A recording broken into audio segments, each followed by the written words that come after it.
بنبدأ ملخص فيلمنا النهاردة ترين تو بوسان اللي عايزك تتخيل فيه ان كل البشر اللي موجودين في المدينة دي بيتحولوا لزومبي، بيفضلوا محجوزين هناك مع عدد قليل من البشر. بعد لما تقدر تهرب من المدينة دي وترجع لبر الأمان بيجيلك عرض انك هتكسب فلوس كتير، بس بشرط انك ترجع المدينة مرة تانية. ساعتها هتعرف ان أصعب يوم في حياتك لسه ما جاش، بس ازاي ده اللي هنشوفه في فيلمنا. بس قبل ما نبدأ، لو لسه جديد في القناة ما تنساش تعمل اشتراك وتفعل الجرس عشان يوصلك فيديوهاتنا أول بأول. من المربع اللي تحت دوس عليه وخليك جدع. وفي البداية بيكون الفيروس لسه ما انتشرش في المدينة، ويحاول معظم الناس انهم يأمنوا نفسهم ويقدروا يخرجوا من المدينة في أسرع وقت. من ضمنهم الجندي جيونج، بيقابل في الطريق أب وأمه مع أولاده، وابتدى يترجى وقتها انه ياخدهم معاه حتى لغاية المينا، وعلى الأقل ياخد ولاده. بس بسبب الدم اللي موجود على جسمه يفكروا انه معضوض، وعشان كده مرضاش ياخدوا معاه ولا حتى أي حد من أولاده ولا مراته، واللي اضطر انه يسيبهم في المدينة الموبوءة. وبعد شوية بيقدر جيونج انه يوصل للمينا هو ووالده، كمان بيركبوا السفينة اللي هتنقلهم لبر الأمان.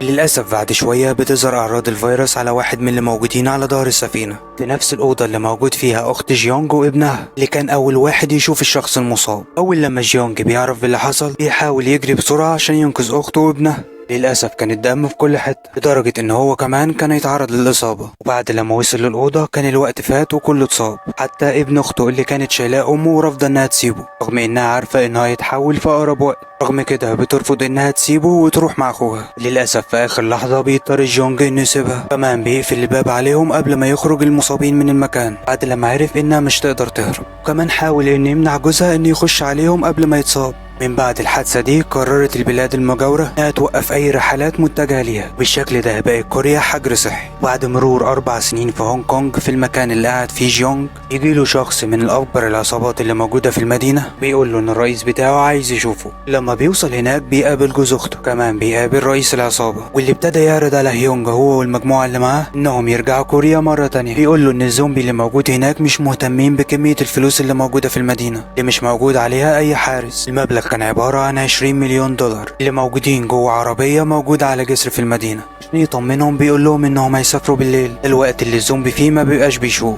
تقريبا. طبعا عشان يطمعهم بيقول لهم اللي هيبقى ليهم نص الفلوس. طبعا جوز اخته كان مصمم انه يعمل العملية دي، انه ما بقاش ليه حاجة في الدنيا بعد موت مراته وابنه. طبعا هيونج كان رافض انه يروح، بس لما شاف ان جوز اخته مصمم اضطر انه يروح معاه عشان يدافع عنه. تاني يوم بيركبوا السفينة اللي هتوديهم لكوريا. ابتدى واحد من العصابة يقول لهم انهم هيوصلوهم ويستنوهم في البحر لمدة 3 ايام بالسفينة، وكمان اداهم جهازين ارسال عشان يتصلوا بيه اول لما يوصلوا للمينا. كان موجود وقتها مع هيونج 2 تانيين غير جوز اخته. اول لما بيقربوا بينزلوا بمركب. بعد لما عدى 4 سنين على انتشار المرض في كل انحاء كوريا، ابتدوا وقتها يحاولوا يشغلوا واحدة من العربيات اللي موجودة عشان تساعدهم انهم ينجزوا المهمة في اسرع وقت. بعد شوية بيشوفوا عربية بنفس مواصفات العربية اللي فيها الفلوس. بيضطر وقتها هيونج ينزل من العربية ويروح لها عشان يتأكد من النمر بتاعتها، بس بيعرف انها مش هي. ولما بيرجع بيسمع صوت. لما بيحاول يبص بالعدسة الرؤية الليلية يتفاجئ من كمية الزومبي اللي حجزاهم الازاز، يبينه لهم اكتر ضوء القمر. اول لما طلع يكملوا بالعربية لغاية لما بيوصلوا لعربية تانية. المرة دي بيقرر جوز اخته انه ينزل معاه. فعلا لما يبصوا لارقامها بيلاقوها هي، بيفتحوها وبيلاقوا فعلا الفلوس اللي مطلوبة. للأسف بيلاقوا مكان السواق جثة، ولما بيحاولوا انهم يفكوه بيطلع زومبي. بيحاول وقتها يهاجم الشخص اللي بيفكه، اللي من غير ما يقصد بيدوس على كلاكس العربية. ساعتها بنلاحظ ان في شخص بيراقبهم من بعيد، بس بينجح هيونج انه يتخلص من الزومبي وينقذ صاحبه. لما يعض ويتصاب بسبب الصوت العالي اللي عملوه بيتعرضوا لهجوم زومبي، واللي ابتدوا انهم يهاجموهم من كل مكان. ساعتها بيركب هيونج في العربية اللي فيها الفلوس، وابتدوا يتحركوا بأسرع وقت للمينا. بس وهم راجعين بيظهر شخص بيبدأ يضرب عليهم صواريخ إضاءة. الإضاءة دي هي اللي لفتت نظر الزومبي وخلتهم يهجموا عليهم تاني. وللأسف بتتقلب العربية اللي كانوا راكبينها، تفضل عربية الفلوس. بيلاحظ هيونج بعد لما نط من العربية ان الزومبي هجم على السواق اللي كان جنبه في عربية الفلوس. اضطر بعدها جوز اخته انه يفتح العربية ويخش يستخبى جوه مع الفلوس. الوقت اللي كان فيه هيونج بره بيحاول يدافع عن نفسه، لغاية لما بتلحقه عربية من شخص غريب وبتحاول انها تنقذه، اللي كان موجود موجود فيها بنت واختها الصغيرة يوجين، بأقصى سرعة بتحاول تهرب من الزومبي. طبعا خلال الوقت ده كله بيكون لسه جوز اخته محبوس جوه العربية اللي فيها الفلوس، بس بيشتتوهم بعدها عن طريق عربية منورة كمان مطلعة موسيقى عالية. بيوصل بعدها مجموعة اشخاص غريبة للعربية، بيبدأوا انهم ياخدوا العربية للمقر بتاعهم. بعد لما بتطلع الشمس بيتفاجئ هيونج من المكان اللي موجود فيه، بيتفاجئ ان موجود قدامه الاختين ومعاه جدهم. من كلامه بيعرف انه كان شغال في الجيش قبل كده، اللي كان مفهمهم دايما انه بيتواصل مع قوات الدفاع، خصوصا الرائد جين، انهم هيجوا في اقرب وقت وينقذوهم. للاسف ما كانوش مصدقينه لانه كبير في السن، ما ان عمرهم ما سمعوا صوت حد بيكلمه. بعد شوية بتوصل أمهم. لأول لما بيشوفها يونج بيتصدم، إنه بيعرف إنها الأم اللي سابها وبنتها لما كان متحرك مع المينا هو وأخته. ساعتها كانت بترجاه إنه ياخد بنتها معاه، بالرغم إن بنتها دي بعد ما كبرت هي اللي أنقذته. بان وقتها إن العصابة اللي خطفت العربية هما اللي مسيطرين على المدينة جوه وحدة اسمها الوحدة 631. بس فجأة بيسمعوا إن في صوت جاي من العربية. لما بيفتحوا بيقبضوا عليه، وبيقول لهم القائد بتاعهم إنهم ياخدوه على حلبة القتال. بعد لما بيمشوا كلهم مش بيتبقى منهم غير شخص واحد بس. لما بيتحرك للعربية بيتفاجئ من كمية الفلوس اللي موجود جواها. طبعا هيونج كان فاكر ان كل المجموعة اللي معاه ماتوا، ما يعرفش ان جوز اخته لسه عايش اللي كان موجود ساعتها في الوحدة اللي فيها العصابة. يتفاجئ من شكل الجثث اللي معلقينها. ابتدت وقتها ام الطفلتين تحكي لهيونج على طبيعة الوحدة 631، وانهم كانوا عبارة عن مجموعة من الجنود العسكريين اللي اتحاصروا في المدينة. بعد اللي حصل بعتوا اشارات استغاثة كتير بس ما كانش حد بيرد عليهم. كمان كانت هي وبناتها قاعدين معاهم بس قدروا انهم يهربوا منهم. بعد لما فقدوا الامل ان في اي حد بيرد عليهم اتجننوا وبقت تصرفاتهم غريبة. القائد بتاعهم هو النقيب سو، اللي كان بيقرر وقتها انه ينتحر، بس بيدخل عليه وقتها الشخص اللي اكتشف الفلوس في العربية وبلغه ان الرقيب وانج جاب عربية من اللي كانوا بره. قال له كمان على الفلوس اللي لقاها في العربية واللي محدش يعرف عنها حاجة. ساعتها ابتدوا يفكروا هما ليه كانوا عايزين الفلوس اللي ملهاش اي فايدة على المدينة. ده اللي خلى النقيب سو عايز يشوف العربية بنفسه. فعلا بيروح وبيشوف كمية الفلوس اللي موجودة. كمان بيلاقي التليفون اللي وقع من جوز اخت هونج، اللي ابتدوا وقتها انهم يقلعوه ويحطوا رقم على جسمه ويرموه وسط مجموعة تانية من الناس واللي عليهم نفس الارقام.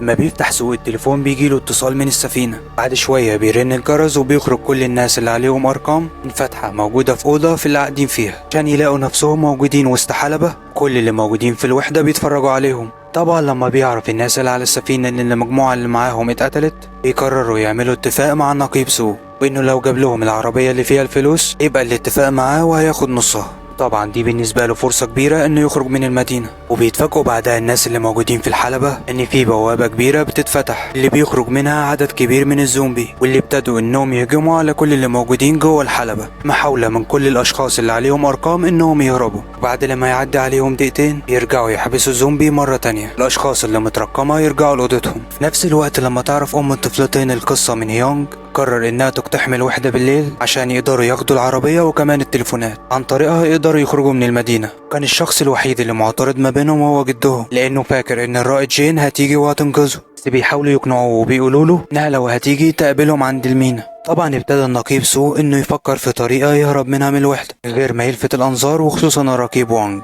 وفي تاني يوم لما يصحى يونج بيقرر يقول للام انه شافها قبل كده. بتفاجئه ساعتها وبتقول له ان عدى وقتها 31 عربية، ورغم كل ده مفيش اي حد رضي ياخدنا. بيجي بعدها الوقت اللي هيقرروا يتحركوا فيه للوحدة 631. بيجهزوا أسلحتهم وبيتحركوا ناحية الوحدة. وأول لما بيقربوا منها بتبدأ توصي بنتها الكبيرة إنها تفضل في العربية هي وأختها يوجين وكمان جدهم، ولو ما جوش في أقرب وقت يرجعوا للمكان اللي قاعدين فيه مرة تانية. طبعا بتبدأ تودعهم كلهم قبل ما تنزل وتسيبهم. بتحاول بعدها تدخل للوحدة من نفس المكان اللي هربت منه آخر مرة. تيجي بعدها الفكرة للنقيب سو عشان يتخلص من وانج وجنوده، هي ان العربية اللي كانوا جايبينها فيها اكل كتير، عشان كده هيقرروا انهم يحتفلوا ويوزعوه عليهم. في نفس الوقت بيلاحظ الحارس اللي على البوابة ان في عدد من الزومبي قرب منهم، بسبب عددهم القليل مش بيبلغوا ولا حتى بيقتلوهم. لما بيرجع النقيب سو لمكتبه بيتفاجئ بوانج عنده، اللي كان خايف ان يشوف جهاز الارسال، وساعتها بيجهز مسدسه عشان يقتله في اي وقت، بس بكل هدوء بيسيبهم وبيمشي. لما بتكون يوجين في العربية بتلاحظ ان عدد من الزومبي بيتحركوا في نفس الطريق اللي قريب من الوحدة. ولما هيونج بيوصل للعربية بيبدأ يدور على جهاز الإرسال، وبيلاقوا أول واحد بس كان مكسور. بس فجأة بيظهر شخص قريب من العربية، بيضطروا إنهم يثبتوه، وبيعرض عليهم إنه يقول لهم على مكان التليفون بس ياخدوه معاهم. لما بيعرف هيونج إن جوز أخته لسه عايش بيقرر يروح يجيبه. في نفس الوقت بينزل الأشخاص مرة تانية المترقمين للحلبة، وبيقدر النقيب سو إنه يوصل للعربية. بتبدأ الأم وقتها إنها تهدده عشان يجيب التليفون. الوقت ده بيكون هيونج اقتحم الحلبة وقدر ينقذ جوز أخته، بيحاول بأسرع فرصة إنه يهربوا هما الاتنين. تقدر الأم إنها تتخلص من سو وكمان تاخد التليفون. بيبدأ هيونج هو وجوز أخته يواجه كل الجنود اللي موجودين في المكان. للأسف بسبب عددهم الكبير ووجود الزومبي ما بيقدرش ينقذ جوز أخته. كان قرب وانج يقتله هو كمان، بس بتدخل عليهم الأم بالعربية اللي فيها الفلوس وبتنقذه. بيحاول بعدها كل العصابة إنهم يركبوا عربياتهم ويجروا وراهم. طبعا في نفس الوقت بتكون كل الوحدة اتملت بالزومبي. بعد لما بتخرج الأم من البوابة بتتفاجئ بحشود الزومبي الكبيرة اللي قدامها اللي اتلموا بعدد كبير على العربية. في الوقت اللي كان الزومبي هيقضي عليهم تتفاجئ ببنتها جاية عليها بأقصى سرعة. العربية اللي راكباها بتنور النور العالي عشان كل الزومبي يتحرك ناحيتها ويبتدوا انهم يجروا وراها. بعد شوية بيبتدوا يفجروا الألعاب النارية في المنطقة البعيدة عنهم. فعلا بتنجح خطتهم وبيبعدوا عنهم الزومبي، بس للأسف بيتفاجئوا ان العصابة لسه وراهم. بيحاولوا كلهم انهم يتخلصوا منهم. لما بيقدرش الرقيب وونج انه يسيطر عليهم قرر انه ينور كل الإضاءة اللي معاه ويوجهها للعربيات بتاعتهم. فعلا بيبدأ كل الزومبي انه يجري ورا العربية اللي فيها هيونج، عشان كده بيحاول بكل الطرق انه يضرب الرصاص على العربية اللي فيها النور. يستغل وقتها هيونج وهو راجع المبنى اللي كله ازاز واللي كان حاجز اكبر عدد من الزومبي انه يضرب عليه الرصاص. فعلا بيتكسر الازاز وبيقع كل الزومبي اللي عليه العربية اللي فيها هيونج وبيبدأ يهاجمه. لما بيتأكدوا انهم اتخلصوا من كل المجموعة يبدأ هيونج انه يتصل بالسفينة. أول لما بيقربوا من المينا بيشوفوا إن السفينة فعلا مستنياهم، بس فجأة بتيجي عربية بتخبط العربية اللي فيها يوجين وكان موجود جواها النقيب سو. وابتدى وقتها يهدد الأم إنها يقتل ولادها، بس يوجين بتستغل العربية اللعبة اللي معاه وتحركها ناحيتهم. لما بيحاول يضرب النار عليهم بيدافع عنها جدها وبياخد رصاص مكانها. طبعا الأم من بعيد بتشوف الموقف ده وبتاخد البندقية بتاعتها وبتحاول تقتل سو، بس بيضربها في رجليها. بسرعة بينط في العربية اللي فيها الفلوس وبيحاول يهرب، وبأقصى سرعة بيتحرك ناحية السفينة. فعلا بيكونوا مستنيينه وبيخش جواها. طبعا أول لما بيشوفوه جواها بيغدروا بيه وبيقتلوه. قبل لما يموت كان آخر حاجة بيعملها إنه رجع العربية لورا وداس على البنزين. بيفتح بوابة السفينة مرة تانية وبيخش كل الزومبي جواها، وطبعا بيقضوا على أي حد موجود هناك. وللأسف بسبب الرصاصة اللي خدها جدهم بيموت. فجأة بيلاحظوا إن في طيارات بتقرب منهم على المينا. ساعتها بتقول الأم لهيونج عشان يتسدد الدين اللي في رقبته لازم ياخد الطفلتين معاه وينقذهم أي طريقة كانت. في خلال الوقت ده هي هتحاول تدافع عنهم ضد الزومبي اللي موجود وراهم. فعلا بيبدأ الزومبي إنه يهاجم هيونج والبنات اللي معاه، بس أمهم اللي واقفة وراهم بتبدأ تقتلهم واحد ورا التاني.